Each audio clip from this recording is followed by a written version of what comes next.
There are more Americans who are single today. There is an underlying hostility towards them. Yeah, of course it is. Why not try making the best of the situation you're in, and if it's unacceptable in some way, trying to get out of that situation instead of playing the victim and blaming the entire world for your own problems.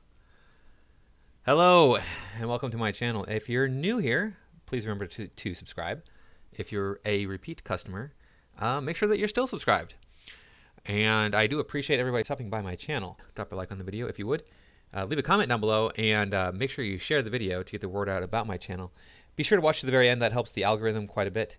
YouTube likes it when you spend more time on a video as opposed to less time. Now let's go ahead and get into this report from NPR's Marketplace. See what it has to say. Whatever the case, and however you feel about it, the fact is more Americans are single today than ever before. About 28% of adults live alone. So why is that? Why is it that you suppose people are single now more than ever? What is the driving factor? Let's see if they will enlighten us. Compared to about 13% back in 1960. But as Helen Petersen writes in Vox, even though the numbers are going up, a lot of our economic system isn't keeping up with the social changes. Because everything from the tax code to Social Security is kind of built on the foundation that Americans will get married. Okay. So why is it that Americans aren't getting married? Who's in control of that little scenario? Who is the one who asks to be married, and who is the one who says yes or no to that question? I'll give you a hint. It's not the men who are turning down women. And Helen Petersen, welcome to the program. Hi, I'm so happy to be here. So you write that even though there are more Americans who are single today, there is an underlying hostility towards them. Big picture, what do you mean by that?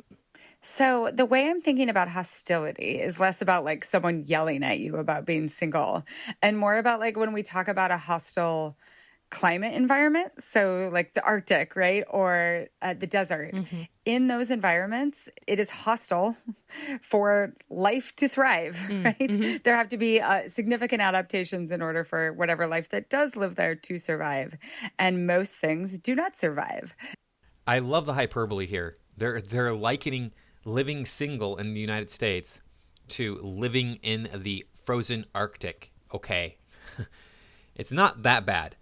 But of course, in their minds, it is actually. To them, it's like, it's the worst thing ever. How dare you put this upon us? You evil white patriarchy, you. Right. That is kind of how I think about what it takes to be single in the United States. I see. And can you just give more examples of why single life can be so expensive? Any single person will be able to rattle these things out to you. Some of it is just the cost of paying for every single thing for your house on your own, right? Like you need to buy a new vacuum.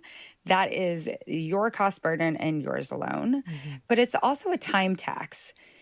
And what I mean by that is that anytime something needs to be done in your home, that is borne by you alone. And if time is money, like that's a very utilitarian way of thinking about this, but single people pay more of that tax.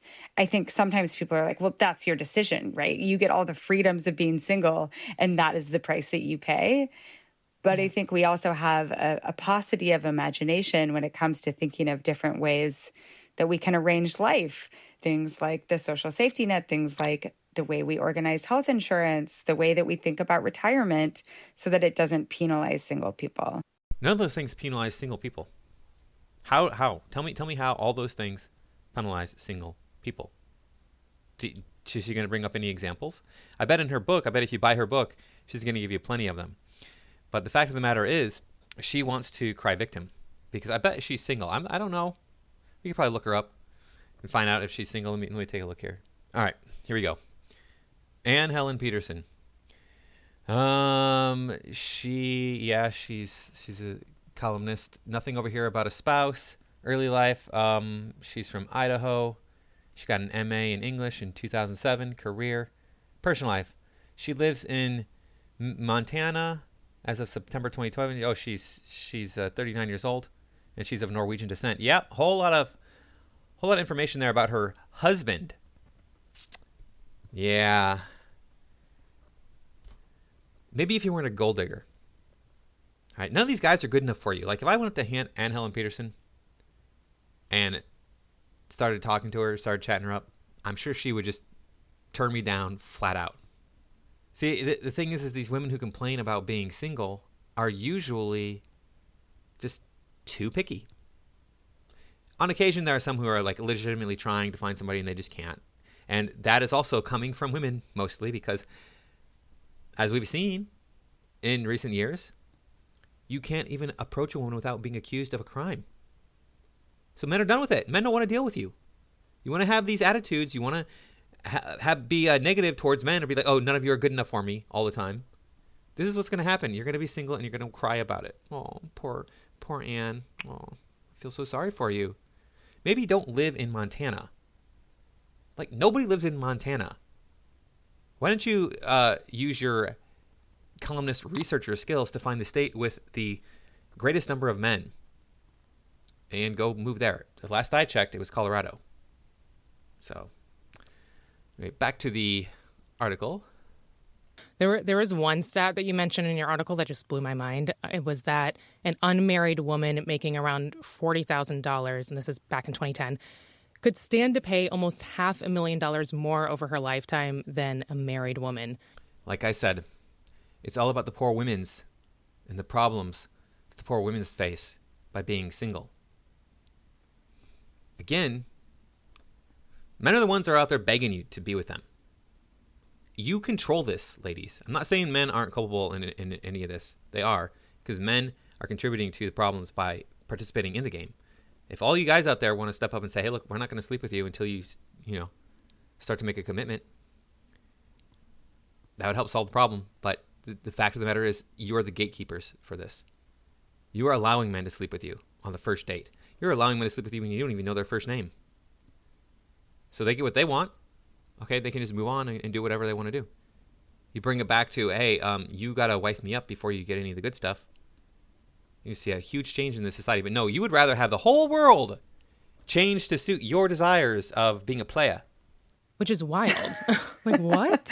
Right? So this was a scenario that was run by two authors who were writing for The Atlantic, and they put together all of the accumulated costs and also just the ways in which people who are single, like the amount of taxes that they pay and also the way that their Social Security benefit works, and taking into account the persistent wage gap as well. Mm-hmm. And that number was that overall calculation, which seems so striking, right? Like if you said to someone, okay, here are the two choices in your life. You can pay this many $1 million more to be single, or you can be married.